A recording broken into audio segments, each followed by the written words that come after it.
Hello everyone. दोस्तों मैं अरुण शर्मा, आप देख रहे हैं द सोच। दोस्तों इस वीडियो में बात कर रहे हैं राहुल गांधी की यात्रा के बारे में कि राहुल गांधी ने जो भारत जोड़ो यात्रा के बाद न्याय यात्रा निकाली पर उनको खुद न्याय नहीं मिल पा रहा है, इसके बारे में बात करने वाले हैं। दोस्तों अगर चैनल पहली बार है जुड़ सकते हैं ताकि सारी वीडियो को देख पाए। दोस्तों बात करते हैं राहुल गांधी की न्याय जोड़ो यात्रा के बारे में। उन्होंने जो यात्रा स्टार्ट की है उस यात्रा में अगर बात करें तो उनको खुद न्याय नहीं मिल पा रहा, क्योंकि जहां से उन्होंने यात्रा स्टार्ट की उन पे खुद एफआईआर दर्ज होती नजर आ रही है और वो खुद बंधक से नजर आ रहे हैं। उनको अगर देखा जाए तो 22 जनवरी को 3 घंटे तक के रोड बिठाए रखा और उसमें उनको मंदिर तक असम सरकार ने नहीं जाने दिया। असम सरकार के साथ उनका 36 का आंकड़ा क्यों है उसके बारे में बात करते हैं। हेमंत बिस्वा की बात करें जो कभी कांग्रेस के लिए ही नेता थे और कांग्रेस में उन्होंने खूब नमक खाया, पर जब कांग्रेस में उनकी दाल गलनी बंद हो गई तो वो बीजेपी में चले गए और बीजेपी ने उनको वहां का मुख्यमंत्री बना दिया। असम विश्वास सबसे बड़े बागी नेता रहे कांग्रेस के। कांग्रेस में उन्होंने जीवन काटा, पर आज उनको असम में जब बीजेपी ने मुख्यमंत्री कमान दे दी तो सबसे पहले वो कांग्रेस के लिए आंखें तेज कर बैठे और राहुल गांधी के खिलाफ उन्होंने मोर्चा खोल दिया। उन्होंने राहुल गांधी को यात्रा स्टार्ट करने से पहले भी कहा था कि अगर असम से वो यात्रा निकालेंगे तो कुछ उन्होंने सिलेक्टेड रूट दिए, अगर राहुल गांधी उनको अवॉइड करेंगे तो राहुल पे वो एफआईआर कर देंगे। राहुल गांधी ने उनकी धमकी को नहीं माना और उनके चुने हुए रूट को अख्तियार नहीं किया और अपनी मनमर्जी से जिस स्टेट में जाना चाहते थे वो जाना चाहते थे, उन्होंने वो से किया। इसके गर्दी विश्वा की बात करें तो उन्होंने अपनी कार्रवाई पूरी की और राहुल गांधी को मंदिरों में जाने से रोक दिया, यहाँ तक कि उनके खिलाफ एफआईआर काट दी। पर एफआईआर क्या मायने रखती है जब ये पता पड़ेगा कि राहुल गांधी पे ऑलरेडी बहुत सारे केस दर्ज हो चुके हैं। पर बिस्वा की हेमंत की बात करें तो हेमंत बिस्वा आज की डेट में बीजेपी के सबसे बड़े गाल बजाने वाले नेता हैं और वो राहुल गांधी और कांग्रेस पार्टी को भ्रष्ट पार्टी बताते हैं, जिस पार्टी में उन्होंने आजीवन काटा था। ये पार्टी दर पार्टी बदलने के नेताओं की बहुत पुरानी आदत है। जहां उनको नया खाने को मिलता है वो वहीं के लिए गाल बजाते हैं, जिसमें हेमंत बिस्वा भी आज उसी कगार पे है कि उनको जब नया जगह खाने को मिला तो उन्होंने वहीं पे पल्लड़ झाड़ दिया। अब राहुल गांधी से उनकी भिड़ंत जारी है और राहुल गांधी ने भी अपनी कमान को जारी रखा हुआ है। उन्होंने कहा है कि मैं यात्रा निकाल के रहूंगा।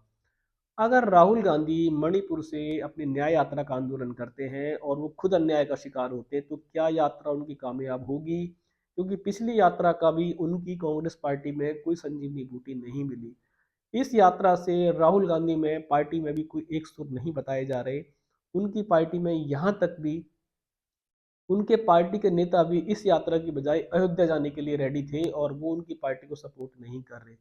तो क्या राहुल गांधी की न्याय यात्रा, उनकी न्याय यात्रा में उनकी पार्टी का सहयोग मिल रहा है? यहाँ तक कि कांग्रेस के बड़े बड़े दिग्गज नेता भी इस यात्रा से कट रहे हैं और उन्होंने अयोध्या जाना सही समझा और राहुल की यात्रा को सपोर्ट करना नहीं समझा। अगर राहुल पे ही असम जैसे एरियो में एफआईआर होगी और उनको न्याय मांगना पड़ेगा तो क्या उनकी न्याय यात्रा पब्लिक तक पहुंचेगी और किस न्याय यात्रा के लिए आवाज उठा रहे थे ये उनको बताना पड़ेगा। मणिपुर से उनकी यात्रा स्टार्ट तो हो गई और असम में भिड़ गए वो, और कल काफी सारी पुलिस से उनकी कांग्रेसी नेताओं ने झड़प हुई। अब वो झड़प किस हद तक जाएगी ये समय बताएगा, क्योंकि राहुल गांधी अपनी यात्रा को रोकने के मूड में नहीं है और कांग्रेस के दिग्गज नेता भी उनकी यात्रा को सपोर्ट करते नहीं नजर आ रहे। पर कांग्रेस, राहुल गांधी अपनी जिदों पे अड़े हुए हैं। उन्होंने मंदिर के निर्माण में जाना अपने आप को उचित नहीं समझा। उन्होंने कहा कि मैं बीजेपी की से पूछ के किसी मंदिर में नहीं जाऊंगा। पर राहुल गांधी को मंदिर में रोकना ये किसी अच्छे कार्य का संकेत नहीं है। गवर्नमेंट किसी भी स्टेट में हो, किसी को भी मंदिर में जाने से नहीं रोका जा सकता, जिसपे सवाल खड़े करते हैं भले ही बीजेपी की सरकार है। और बीजेपी इस विश्वा की बात करें हेमंत की, तो कहीं से भी विश्वा को बीजेपी इस बार सपोर्ट नहीं करेगी, क्योंकि ये बीजेपी के नेता ने अपनी मनमर्जी दिखाई है। किसी भी प्रदेश में किसी को मंदिर जाने का अधिकार है और किसी को किसी भी पार्टी से पूछ के मंदिर जाने का अधिकार नहीं है। पर हेमंत बिस्वा ने सुरक्षा कारणों का हवाला देते हुए उन्होंने साफ कहा कि राहुल गांधी के जाने से वहां पे अफरा तफरी मच सकती थी और काफी हलचल होने की पैदा गुंजाइश थी, जो राहुल गांधी के लिए उन्होंने स्टेटमेंट जारी की है।